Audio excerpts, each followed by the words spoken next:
Welcome back to Harry looks at how bad their lighting setup was mere weeks ago. This is a comic based on a Zoom call I was in for my CFS group, not the Sofa Company, but Chronic Fatigue Syndrome, wherein we were asked at the very beginning, could you make your display names the names that we have, so that we can confirm, like, do a attendance of who is here. And I was like, ha ha ha. They're doing a clever and subtle way of asking people to put their name and pronouns on. I see you, I get it, I run in these circles. And I did. And I was the only one who did. And my name became incredibly long, and was the only one taking over 2 slots. Started getting into my face region. And so I was like, oh, great, all I did was out myself. Great. They just wanted people to stop calling themselves, like, X Neon Kitty XX Twitch on stream. Well, it is what it is. So I took that and I made it into the joke that I'm drawing right now, spending way too long making a nice looking grid, which is that everyone's going through their own stuff. Like, there's people who have unprofessional names on there, there's some jokes in there about kinkiness. I've made a few name references to comic artists I know. But ultimately the joke is that I was like, oh great, I outed myself, wonderful. But no one cared. Everyone's doing their own thing. Nobody cares. I've got my name on there and my pronouns on there, and I don't think anyone really got referred to by their pronouns because we all had names, so we just refer to each other by name. Which, gets around that problem pretty easily. It's the name that you want to be called if you put it on screen, hopefully. We can message them directly about it. Yeah, so the CFS group is meant to normally meet up in the meet space. I had just bought the Everyone is Awesome Lego Pride collection. So I was kind of just putting up about that. Listening to the B-52's album, The Good Stuff, which, oh my god, is really good stuff. But yes, the CFS group normally happens in meet space, but because of the COVID times, we were doing it online on Zoom instead. And, there was ups and downs. We didn't want to talk over each other. Couldn't really take anyone to one side and chat to them. There was some messaging in the chat, which was nice. I got to do my more long-winded bits there. I did try and make an effort to chat to people. But it didn't feel as, what's the word? Didn't feel very connected. It's also, in the first session, it was very 101, and if I'm brutally honest, I spent an amount of time messaging a partner about how it was all just different words for the same things that we were already doing.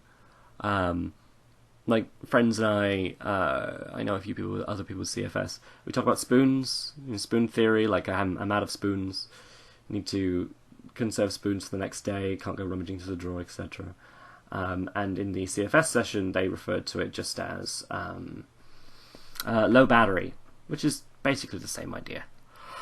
Oh my.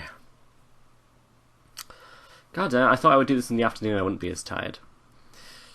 Ultimately, the sessions did go into some good bits, I guess. I don't know, I never really felt that helped by it. But it does always help, for me at least, to get up in the morning, tumble out of bed, and sing Dolly Parton's 9 to 5, and get off my butt and have a scheduled thing I gotta do. Which is, part of why I'm streaming on Twitch at the moment. Helps me get stuff drawn if I have on my schedule. Get off your ass and draw stuff, Oh. Plus, doing it with other people helps. I feel a level of, guilt, or a level of people relying on me. I look forward to friendship.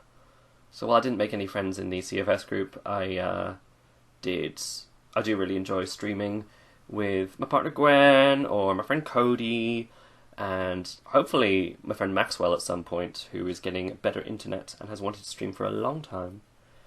And he does excellent digital art. So yeah, I like hanging out with people.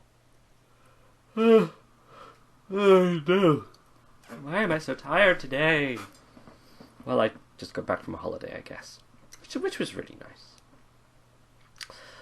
Oh, here I am. I've started experimenting with the hair poof and emoting through it, making it look deflated or drippy and sweaty to try and get across the emotion of the face. I know people, dramatize their hair a lot, and that's what's going on there.